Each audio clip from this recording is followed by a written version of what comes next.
सियासतदान का कोई इंटरव्यू आता है, फिर क़यादत उसे सरजनिश करती है, तो वो फौरी तौर पे वो सहाफ़ियों की तरफ वापस लौटते हैं और वो कह देते हैं कि सियाको सबाक से हट के मेरा इंटरव्यू शाया किया गया या चलाया गया।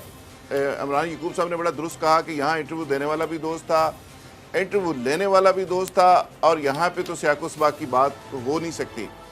अच्छा, जहाँ तक बात है इस इंटरव्यू की, मैं तो ज़ाती तौर पे समझता हूँ कि फवाद चौधरी साहब ने इसमें गलत बात कौन सी कही है। वो अपने ज़मीर के मुताबिक उन्होंने बात की है, उन्होंने एग्जैक्टली बात ठीक कही है। दूसरी बात, मैं आपसे सवाल करता हूँ कि फैसल वोडा साहब और फवाद चौधरी साहब, आप समझते हैं कि प्राइम मिनिस्टर की कंसेंट के बगैर वो इतनी बड़ी बड़ी बातें कर दें? ये एक सवाल है जो हर जगह डिस्कस हो रहा है, पूरी पीटीआई के अंदर डिस्कस हो रहा है, और मैं इसको और एक जगह लिंक्ड अप करता हूँ कि कुछ और लोगों की मर्जी के बगैर ये दोनों हजरात बात ही नहीं कर सकते। फिर एक बुनियादी बात मैं करना चाह रहा हूं जो अभी बसरा साहब ने की कि सारी पार्टियों के अंदर इख्तलाफात होते हैं। भाई, सारी पार्टीज के अंदर इख्तलाफात होते हैं तो वहां पे कंट्रोल भी होता है। लीडरशिप चीजों को कंट्रोल करती है और नो रिटर्न पॉइंट तक चीजें नहीं जाने देती, रेड लाइन क्रॉस नहीं करने देती। यहाँ पे मैं थोड़ी सी आपको कहानी सुना देता हूँ। जब सीएम पंजाब बन रहे थे उससे पहले आप चले जाएं, हम हमेशा ये कहा करते थे कि पीटीआई वर्सेस पीटीआई है, पीटीआई का कोई मुकाबला नहीं है, इमरान खान साहब का कोई अपोनेंट नहीं है, कोई मुखालिफ नहीं है। इमरान खान का सब जो मुखालिफ है और पीटीआई का जो मुखालिफ है वो खुद हैं। जब तक वो खुद अपने बोझ से नहीं गिरते उनको कोई गिरा भी नहीं सकता। जो पॉपुलर नैरेटिव लेके आए, जो पीटीआई को उन्होंने एक पॉपुलर विकेट के ऊपर खड़ा किया, उसके बाद अल्लाह के फजल से वो खुद ही स्काई लैब की तरह अपनी पार्टी के ऊपर ड्रोन हमले करते रहे। मिसाल के तौर पे बल्दियाती इलेक्शन आता है इस मुल्क के अंदर तो 4 दिन पहले पीटीआई के इलेक्शन अनाउंस कर दिए जाते हैं, पूरी पार्टी लड़ पड़ती है। बल्दियाती इलेक्शन बुरी तरह ये हार जाते हैं।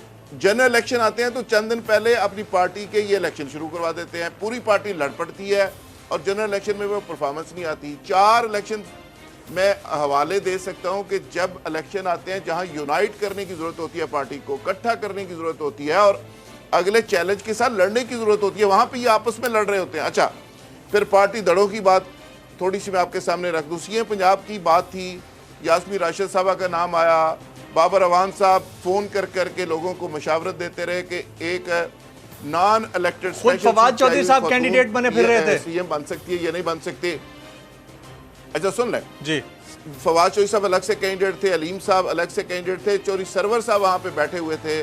बनी गाला में ये मैं आपको खबर दे रहा हूँ, चौधरी सरवर साहब को प्राइम मिनिस्टर ऑफ पाकिस्तान ने 4 लोगों की मौजूदगी में, जिसमें मोहसिन बेग साहब थे जो सीनियर जर्नलिस्ट हैं इस्लामाबाद के, जिसमें बाबर अवान साहब थे, ये सारे लोगों की मौजूदगी में इमरान खान साहब ने कहा कि ये यास्मीन राशिद साहब अगर नहीं है तो चौधरी सरवर साहब आप खैरियत से जाइए, आप मेरे सीएम पंजाब होंगे। अच्छा, वो वहां से जब निकले तो वहां पे शाह महमूद कुरैशी साहब बैठे हुए थे, उन्होंने एक पूरी दास्ताने गम वहां पे पढ़नी शुरू कर दी, उन्होंने वो उनका सर ले गए, फिर शाह महमूद कुरैशी साहब कैंडिडेट बन गए, फिर जंगी तरीन साहब आए, उन्होंने उनके खिलाफ एक शाम गरीबा पूरी पड़ी, यहाँ तक काम किया कि जो उनके खिलाफ कैंडिडेट था, जो बच्चा था मुल्तान में, जंगी तरीन साहब ने उस पर 5-10 करोड़ रुपए खर्च करके उनको जितवा दिया और शाह साहब को हरा दिया।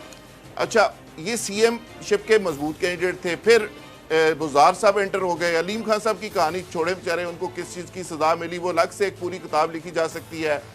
और इनके पार्टी के अंदर इख्तलाफात की कहानी ये थी कि जो सरवर साहब का अलग ग्रुप, फिर तो ठीक है, फिर फवाद चौधरी साहब जो कह रहे हैं फिर तो ठीक कह रहे हैं ना, फिर तो फवाद चौधरी जो कह रहे हैं वो ठीक कह रहे हैं कि एक डिवाइड है। फैक्ट्स हैं ये मेरे भाई, ये फैक्ट्स हैं। मैं वो बात आपको बताने लगा हूं, आगे जाके मैं ब्रेकिंग न्यूज दूंगा कि ये क्यों हो रहा है, क्विकली सर, क्विकली जी, कर रहा है और इमरान खान साहब इसमें किस हद तक ऑन बोर्ड है जी।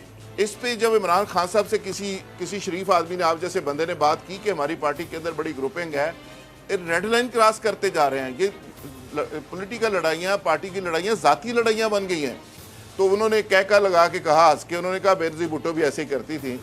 और आपके ख्याल में ये शाह महमूद कुरैशी साहब जो सारी कहानी सुना गए हैं, इसके बाद सरवर साहब आएंगे वो उनकी सुना देंगे, फिर जंगीर तरीन साहब आएंगे उनकी सुना देंगे, तो ये फीडबैक ऐसे ही मिलता है, कुछ नहीं होता, नो प्रॉब्लम, कुछ भी नहीं होता। अब वो जो लड़ाइयाँ जिसको आप एंजॉय करते थे, अब वो रेड लाइन क्रॉस करके इस लेवल तक पहुंच गई हैं कि अब वो जाती लड़ाइयाँ बन गई हैं और वो पार्टी के ऊपर डोमिनेट कर रही हैं। और फवाद चौधरी साहब ने जो बात कही थी, मैं उस तरफ आऊंगा कि फवाद चौधरी साहब ने जो बात कही आपस की बात है, इसमें फैक्ट्स हैं। और आपके क्या ख्याल है कि अगर प्राइम मिनिस्टर साहब उनको कहें, वोडा साहब को, फैसल वोडा साहब की माजरत के साथ कोई औकात है कि वो प्राइम मिनिस्टर की विल के खिलाफ तकरीरें करें? एब्सोल्युटली नॉट, कभी नहीं कर सकते, कभी भी नहीं कर सकते। मैं शौकत बसरा साहब की तरफ जाता हूं, जुल्फिकार साहब।